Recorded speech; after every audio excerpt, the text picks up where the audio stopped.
And welcome back. We're still here with Richard Clarke, and you're looking over the illustrious Dunderheads. It's an amazing book. I mean, you can buy them online for, I don't know, 60, 80 bucks, something like that. And it's such a lesson from history. In part, it's a lesson that a foreign state tried to manipulate our domestic politics. How so? Well, so I was just reading a page about how the Nazis were trying to engage in the United States to cause dissension between whites and blacks, between the North and the South. Oh, and the Boons were all over the place, the German Boons. Right. So maybe Russia interfering in our domestic politics is not a first. Oh, I would be amazed if it was. I would tell you, I mean, not to echo President Putin, but we've been engaging, we've been messing in other people's politics forever, and we're not the only power that does that. Right, but that doesn't mean they should do it to us. No, I agree. I totally agree. And this is why we need an independent commission to find out what the hell's going on. I agree. And go forward with that. So, of the stories in Warnings, Finding Cassandras to Stop Catastrophes, and the spook, the invasion of Kuwait, was that? Tell us about this story. So, because I was ranting at the end of the last hour about how that was the beginning of everything, in my opinion. July 1990. Everybody's out of town in the first Bush administration. Everybody's on vacation. Cheney and Baker were off in Mongolia shooting endangered species. And everybody was on vacation. The president was in Maine. And intelligence begins to pour in that it looks like Iraq is going to invade Kuwait. But everybody looking at that intelligence, except one guy, says, that can't be true. That's never happened before. No Arab state has ever invaded another Arab state. No war in the Middle East has ever occurred in August when it's 130 degrees in the desert. This is not something on our radar. It's not something on our agenda. No. This is just saber rattling. And the expert says, saber rattling? They're actually trying to hide the fact that they're doing it. They're going to extraordinary measures to hide their military maneuvers. There's only one reason for that. They're going to do it. And they'd already tried it with Iran. They had already tried it with Iran and killed 1 million people over the course of 8 years in the process.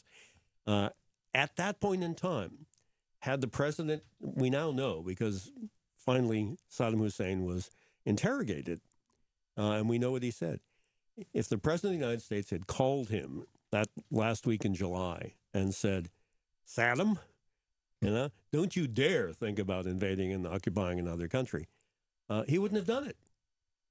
He was shocked that we cared. He was shocked that we were upset. Yeah. And as he said in the interrogation, if I thought you were going to move a 500,000-man army to the Middle East in response, I wouldn't have done it. Right. So had we listened to that Cassandra, none of this series of dominoes would have fallen. Yeah. And I keep going back to this, Saudi Arabia gave us an Air Force base to stage out of, and bin Laden in his 1998 interview, the piece that was in the New York Times, said that he was going to attack us because we had an Air Force base on sacred Saudi soil. Well, 22 Air Force bases, to be exact. Oh, really? I thought it was one major one. Yeah. And Bush finally shut those down in, I think, 2005. Well, much later. Richard Clarke in the studio with us. Brilliant, noted, well-respected national security expert, one of my heroes, one of my personal heroes. And he has a new book out. It's called Warnings, Finding Cassandras to Stop Catastrophe. Absolutely brilliant book. And we were talking about the fellow who was warning about Saddam Hussein. We could go through some other examples in here, and I'd love to do that. But the one question I haven't asked, and I don't want, because we only have a few minutes left, I don't want this half hour to slide by without asking it, is how do, what's your call for action? How do we find these Cassandras? How do we motivate, in Europe they've got the precautionary principle. I mean, at least that's a step in the direction of being worried about or dealing with high impact, low probability situations. We don't have anything like that in the United States. In fact, we ridicule it. We don't. And we don't have any institution either in the government or outside the government, that looks for these people.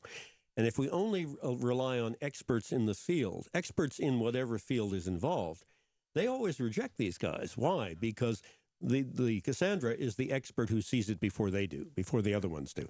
So what we call for in the book is a multidisciplinary, small team of experts to actually go out and scan the horizon for these people, bring them in, listen to them, look at their evidence, and call in other experts to look at their evidence.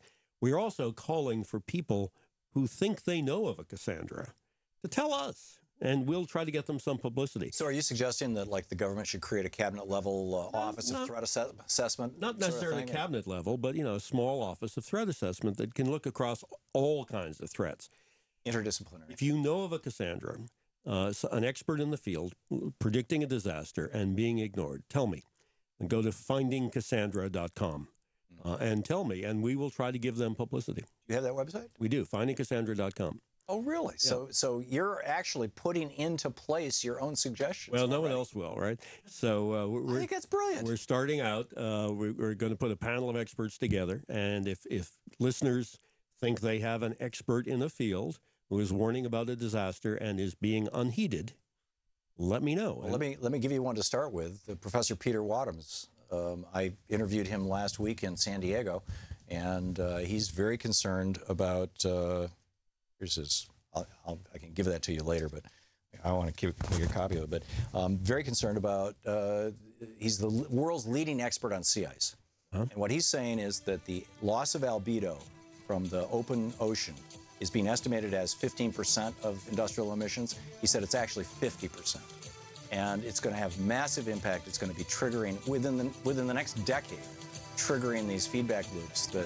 So anyhow. And among other things, we'll stop the Gulf Stream and the Atlantic Current. There you go. Which totally changes the environment.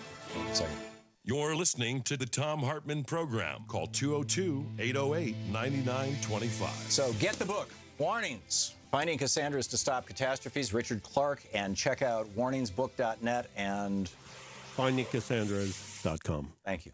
Thank you.